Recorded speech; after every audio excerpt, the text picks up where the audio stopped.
how you fold a simple paper airplane. Fold your paper in half. Then unfold it again. Fold the top corners into the crease you just made.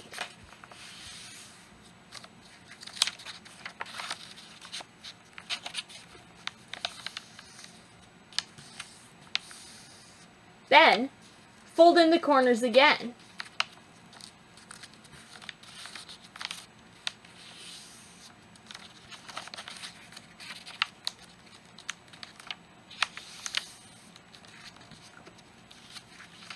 Fold your plane in half.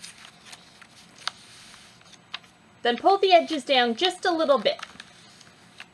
These will be your wing.